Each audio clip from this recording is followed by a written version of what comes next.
The single-class surface combatant project has been superseded by the Canadian Surface Combatant project. It is the name given to the procurement project that will replace the Iroquois and Halifax-class warships with up to 15 new ships beginning in the early 2020s as part of the national shipbuilding procurement strategy. The replacement vessels will be somewhat larger than the existing Halifax-class, and presumably provide a wide-area air defense capability, anti-submarine warfare capability, as well as anti-shipping capability. The design of these ships is currently underway, and both the total number of ships and the capability will be dependent on the budget that is allocated to the project. The new Liberal government, elected in October 2015, is undertaking a defense policy review which will include addressing these issues. Some analysts believe the single-class surface combatant may closely resemble the Danish Iroquois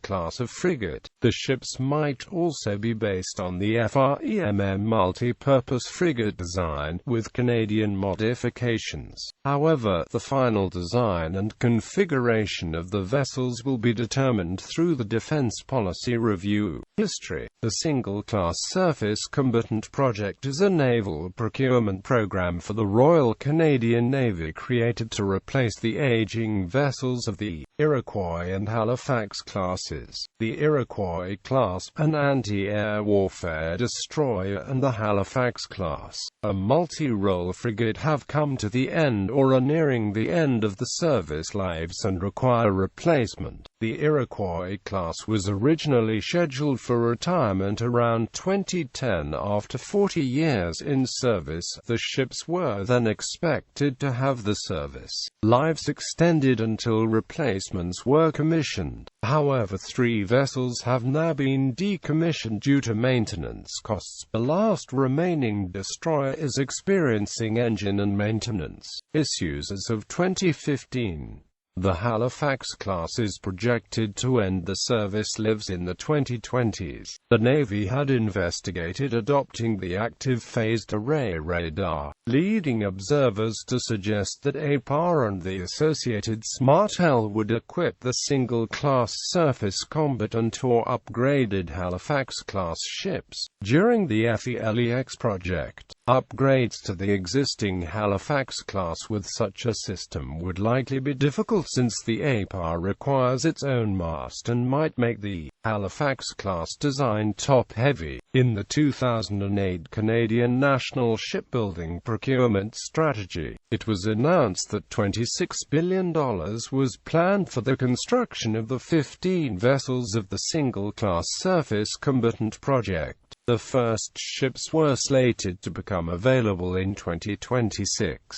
The initial plan called for separate bids for design and integration of systems aboard the vessels. The government later investigated merging those bids.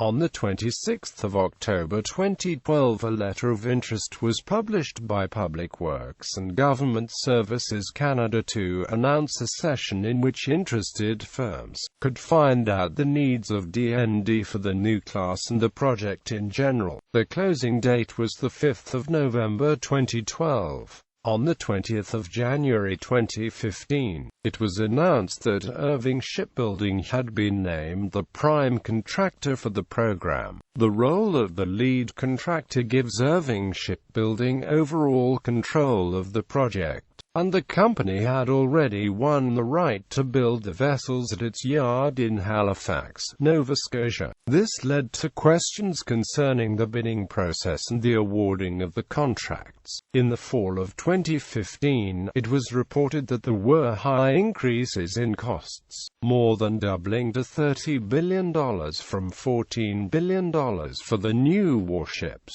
The total cost of the naval shipbuilding program rose from $26 $36.2 billion to $42 billion in this new study. This put in jeopardy the number of ships that could be produced and raised the prospect of ships with reduced capabilities. On the 13th of June 2016, Minister of Public Services and Procurement Judy Foote announced Ottawa will buy and modify an off-the-shelf design for the new warships, instead of designing them from scratch. The minister said a competitive bid for an existing design will knock about 2 years off the process and save money. Construction is slated to begin in the early 2020s and take 20 to 25 years to complete. The first ships to be built will replace the Iroquois-class capabilities in the roles of area air defense and command and control. General-purpose variants will be constructed later in the project.